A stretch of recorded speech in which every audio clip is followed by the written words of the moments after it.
3 अप्रैल 1984 Rakesh Sharma Soviet union के साथ space में जाने वाले पहले इंडियन एस्ट्रोनॉट हैं।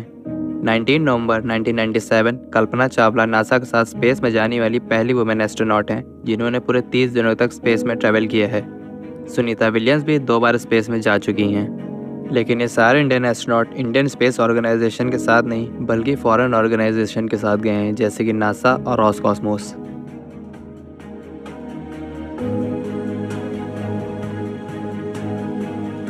गगनयान मिशन एक क्रूड ऑर्बिटल स्पेस मिशन है और गगनयान एक स्पेसक्राफ्ट का नाम है जिसमें कि हमारे सारे इंडियन एस्ट्रोनॉट बैठ के स्पेस में जाने वाले हैं। इसरो ने गगनयान मिशन की टेक्नोलॉजी की रिसर्च ईयर 2006 में ही स्टार्ट कर दी थी और गगनयान मिशन को सक्सेसफुल बनाने के लिए इंडिया के टॉप 3 ऑर्गेनाइजेशन साथ में काम कर रही हैं, जैसे कि ISRO, Indian space research organisation, HAL HAL, Hindustan aeronautics limited और DRDO defence research and development organisation.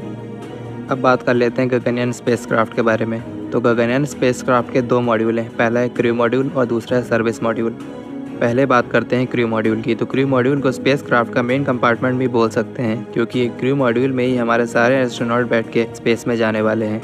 और बात करें क्रू मॉड्यूल की टोटल वेट की, तो एस्ट्रोनॉट के बैठने और उनके मिशन से रिलेटेड सारे ज़रूरी इक्विपमेंट्स को असेंबल करने के बाद क्रू मॉड्यूल का टोटल वेट 5300 किलोग्राम्स हो जाएगा। अब आते हैं स्पेसक्राफ्ट के दूसरे मॉड्यूल यानी कि सर्विस मॉड्यूल पे। तो सर्विस मॉड्यूल स्पेसक्राफ्ट का वो कंपार्टमेंट है जहाँ पे फ्यूल को रखा जाता है और सर्विस मॉड्यूल ही स्पेसक्राफ्ट को अर्थ की ऑर्बिट में फिक्स करेगा और स्पेसक्राफ्ट को अर्थ पे री एंट्री के लिए एज अ रिजर्व फ्यूल की तरह काम करेगा। सर्विस मॉड्यूल में मेन 5 इंजन हैं जो कि 400 न्यूटन थ्रस्ट को प्रोड्यूस करते हैं और 16 छोटे इंजन हैं जो कि सिर्फ 100 न्यूटन थ्रस्ट को ही प्रोड्यूस करते हैं। ये सारे इंजन स्पेसक्राफ्ट को अर्थ की ऑर्बिट में फिक्स रखने में हेल्प करेंगे। अब बात करें सर्विस मॉड्यूल के टोटल वेट की, तो सर्विस मॉड्यूल का टोटल वेट 2900 किलोग्राम्स है और अगर क्रू मॉड्यूल और सर्विस मॉड्यूल को कंबाइन कर दें तो पूरे गगनयान स्पेसक्राफ्ट का टोटल वेट 8200 किलोग्राम्स हो जाएगा। और मैं आपको बता दूं गगनयान मिशन में क्रू मॉड्यूल और सर्विस मॉड्यूल को इसरो और हाल ने मिलकर डिज़ाइन किया है, जबकि DRDO ने मिशन से related technology, radiation measure devices और स्पेस ग्रेड फ्रूट प्रोवाइड करेगा। गगनयान स्पेसक्राफ्ट को आंध्र प्रदेश के श्रीहरिकोटा में स्थित सतीश धवन स्पेस सेंटर से स्पेस में भेजा जाएगा। आप सब सोच रहे होंगे कि गगनयान मिशन को 2006 में ही स्टार्ट कर दिया गया था, लेकिन इसको अभी तक लॉन्च क्यों नहीं किया गया है। इसका रीज़न मैं आपको बताता हूँ। मार्च 2008 में गगनयान स्पेसक्राफ्ट की डिज़ाइनिंग और प्लानिंग का काम कंप्लीट हो गया था। इंडियन गवर्नमेंट 2009 में फंडिंग देने के लिए रेडी हो गए और स्पेसक्राफ्ट की लॉन्चिंग 2013 में ही डिसाइड हो गई थी, लेकिन कुछ टेक्निकल एरर्स और फंडिंग की कमी पड़ने की वजह से इस मिशन को वहीं पर ही स्टॉप करना पड़ा। स्टॉप करने का मतलब है साइंटिस्ट गगनयान मिशन को छोड़ के बाकी मिशंस पे ध्यान देने लगे। उसके बाद 2018 में इंडियन गवर्नमेंट ने इस मिशन को फिर से रिस्टार्ट करने के लिए ऑफिशियली अप्रूव कर दिया एंड नाउ अगेन फिर से इंडियन साइंटिस्ट गगनयान मिशन पर ध्यान देने लगे। गगनयान मिशन के एस्ट्रोनॉट्स के लिए 3 एयरफोर्स पायलट्स को लिया गया है जिनका नाम अभी डिस्क्लोज नहीं किया गया है। एस्ट्रोनॉट्स की ट्रेनिंग के लिए 1 जुलाई 2019 में इसरो और रशिया के रॉसकॉस्मोस के सब्सिडरी के बीच एक एग्रीमेंट को साइन किया गया, जिसमें रशिया हमारे एस्ट्रोनॉट्स की ट्रेनिंग के लिए सारी फैसिलिटीज़ को प्रोवाइड करेगी, जैसे कि मेडिकल सर्विस, सेफ्टी गाइडेंस और स्पेस में मिशंस को कैसे परफॉर्म करना होता है। इस मिशन में हमारे देश के पहले इंडियन एस्ट्रोनॉट राकेश शर्मा भी उन तीनों फ्यूचर एस्ट्रोनॉट्स को गाइड करेंगे। ऊपर से भारत कैसा दिखता है आपको?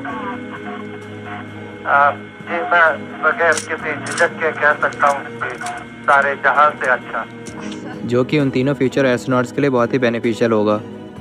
गगनयान मिशन में एस्ट्रोनॉट्स अर्थ की लोअर ऑर्बिट में पूरे 3 दिनों के लिए जाएंगे, जहां पे एस्ट्रोनॉट्स माइक्रोग्रेविटी से रिलेटेड 4 बायोलॉजिकल और 2 फिजिकल एक्सपेरिमेंट भी परफॉर्म करेंगे। गगनयान मिशन में एस्ट्रोनॉट्स के साथ एक फीमेल हाफ ह्यूमनॉइड भी जाने वाली है जिसका नाम है व्योम मित्र। व्योम मित्र एक फीमेल हाफ रोबोट है जिसका इंट्रोडक्शन आप उसी से ही सुन लीजिए। Hello everyone, I am Vyom Mitra, the prototype of the half-humanoid, being made for the first unmanned Gaganyaan mission. Vyom Mitra space में एस्ट्रोनॉट की एक्सपेरिमेंट में हेल्प करेगी, एस्ट्रोनॉट्स की सेफ्टी का भी ध्यान रखेगी और अगर स्पेसक्राफ्ट में कोई भी प्रॉब्लम आ जाती है तो उसकी मेंटेनेंस का ध्यान भी व्योम मित्र ही रखने वाली है।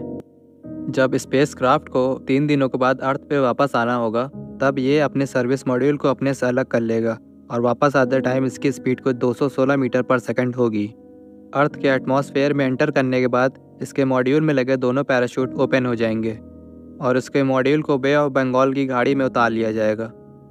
मैं आपको बता दूं, एस्ट्रोनॉट्स को समुद्र में उतारा जाएगा और इस तरह की लैंडिंग को स्प्लैश डाउन लैंडिंग बोलते हैं। अब बात करें गगनयान मिशन से रिलेटेड लेटेस्ट अपडेट्स की, तो 21 अक्टूबर 2023 को सुबह के 10 बजे सतीश धवन स्पेस सेंटर से गगनयान मिशन के अनक्रूड लॉन्चिंग को सक्सेसफुली टेस्ट कर लिया गया है, जो कि एक बहुत ही अच्छी बात है। लेकिन सैडली अभी इस मिशन में एस्ट्रोनॉट को स्पेस में कब भेजा जाएगा इसकी कोई भी अपडेट सामने नहीं आई है और ना ही इसकी कोई अप्रॉक्सीमेट डेट आई है। सो होप करते हैं कि हमारे देश का फर्स्ट स्पेस मैन मिशन जल्द ही सक्सेसफुल होगा और एक बार फिर से इंडिया का नाम रोशन होगा। And I hope you all like my video. Thank you for watching.